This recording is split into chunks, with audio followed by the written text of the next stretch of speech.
¿De quoi s'agit-il? Como diría Foch. Entonces, él se da cuenta que esta estructura es una estructura que funciona en términos de jerarquías paralelas al aparato de Estado corroído por la crisis del imperio francés en Indochina. Con este texto se da cuenta que el enemigo representa a él solo un potencial de Estado. Es un protoestado que está detrás del Estado que está en crisis. Y la estructura marxista-leninista en ese caso aparece como siendo un sistema de organización compleja de asociaciones sociales, políticas, militares, administrativas, de justicia y de control territorial, hasta suplantar evidentemente el aparato de Estado, a nivel tanto a nivel local de las estructuras de base como a nivel regional y a nivel general del aparato de Estado. Lasaurois va a decir una cosa muy importante para nosotros, es que esa estructura está comparada a un fenómeno de dictadura. Y Lasaurois dice, si la dictadura es un arma de guerra, yo no puedo decir como oficial que no la puedo utilizar. Es como ir a hacer la guerra utilizando los gases de combate, pero diciendo que es cruel, en ese caso yo no la voy a utilizar. En ese caso, dice Lasaurois, tenemos que utilizar la dictadura como arma de guerra, es decir, una estructura política como arma de guerra, para luchar contra el enemigo interior.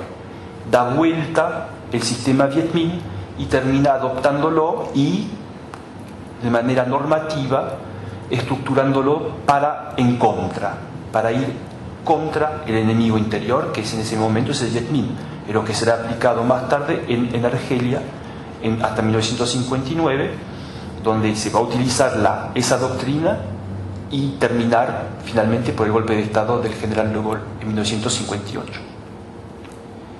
Es un texto muy importante a nivel de las estructuras. La defensa, ese sistema que viene del extranjero, que viene de la experiencia más bien de la guerra de Indochina, se va a cuajar con la problemática de la reterritorialización del ejército francés después de la Segunda Guerra Mundial, donde se va a crear el dispositif interne territorial. Sí.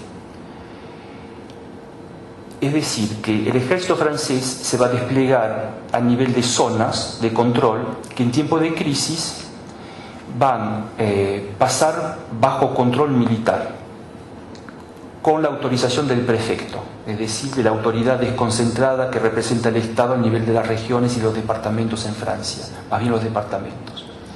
En las zonas militares, cuando hay situación de crisis, estado de sitio, estado de emergencia, la Défense Interne du Territoire, la DIT, prevé la sustitución por el militar, el general local o el coronel, de la autoridad civil política, representante del Ejecutivo.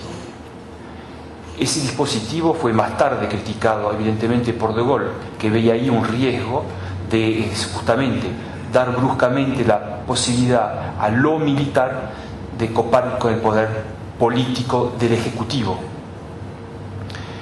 Y toda la base de la Défense Interne du Territoire va a ser dada vuelta de una cierta manera por los doctrinarios de la doctrina de la guerra revolucionaria, que van a ver ahí la oportunidad de desplazar a la autoridad civil en tiempo de crisis.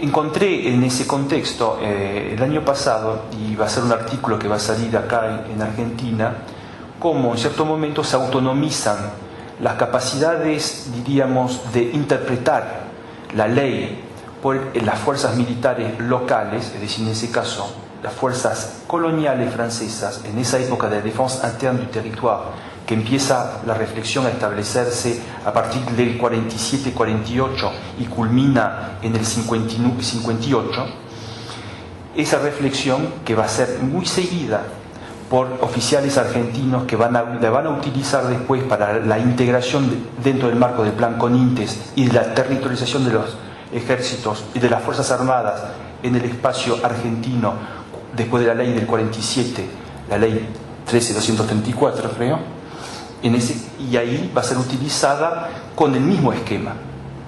Es decir, dentro del marco de la territorialización del ejército, para los tiempos de crisis, la guerra revolucionaria y la DIT juntas la van a racionalizar y crear un aparato muy específico de sustitución de la autoridad civil, política, por la autoridad militar. En 1959, De Gaulle cambia esa ley, haciendo que la autoridad civil, política, representante del Estado, no se la pueda remover en tiempos de crisis. Eso es muy importante. En tiempos de crisis, el poder no pasaba automáticamente, regionalmente, al nivel al poder del militar. Eso es muy importante para la estructura y yo diría, el equilibrio de los poderes dentro del espacio del aparato de Estado.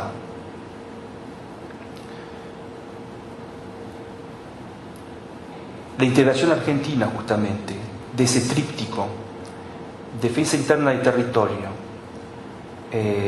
planes específicos en situación de crisis y defensa interna del territorio, se va justamente a dar en los años 60 como con modelo la lucha contra los primeros movimientos de guerrilla, que sea en Salta o bueno, Macetti, o que sea también los Uturuncos. El teniente y futuro general Bantrés, que me explicó que en este lugar mismo había sido un ejercicio de Estado Mayor, organizar justamente el aparato que iba a copar finalmente con la fuerza de esas guerrillas. Había dos mesas, una mesa francesa y una mesa de Estados Unidos. El teniente coronel Bantresque, teniendo la autorización de poder responder rápidamente porque estaba de manera autónoma en Argentina, mientras que los oficiales americanos tenían que llamar al Pentágono para tomar la decisión. Entonces eran los franceses, el equipo francés, que podía agarrar el problema que estaba planteando en ese momento sobre la mesa. Entonces agarraron justamente el problema Uturunco y después más tarde Macetti para encontrar la solución. La solución fue la aplicación del plan Conintes bajo asesoramiento francés, con esas doctrinas. Fue bastante interesante como caso de transfusión de doctrinas en ese momento a nivel práctico, y fue tratado como problema de Estado Mayor.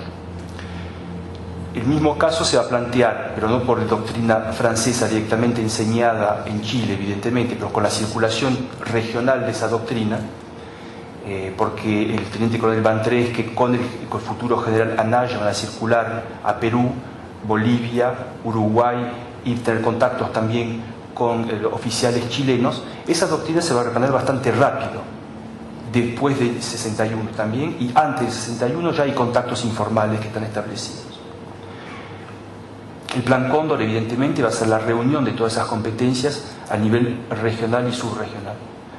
Lo mismo, el operativo Independencia es un caso de école, yo diría, de la aplicación de esa doctrina, leyendo lo que dice Abdel Vilas cuando hacen sus propias notas, el cuaderno, en su cuaderno personal indica cómo ocurrieron la situación y cómo analizó la situación en Tucumán. Justamente acá está el artículo, el decreto de aniquilamiento de la subversión, comentado por Abdel Vilas. Esta es la primera parte, donde está descrito que hay que los efectos de neutralizar o aniquilar el accionar de los elementos subversivos en la provincia de Tucumán. Después se decreta toda una serie de elementos. Primer punto: el ministro del Interior pondrá a disposición y bajo control operacional del Comando General del Ejército, etcétera, etcétera. El Ministerio del Interior, Ministerio de Defensa, Ministerio de Bienestar Social también interviene en cooperación con las fuerzas locales. Secretaría de Prensa para la noción de guerra y de acción psicológica, más bien hay acción psicológica. La suma que va a organizar y alimentar ese operativo, y el decreto finalmente, el número secreto de 161 del decreto de febrero del 75.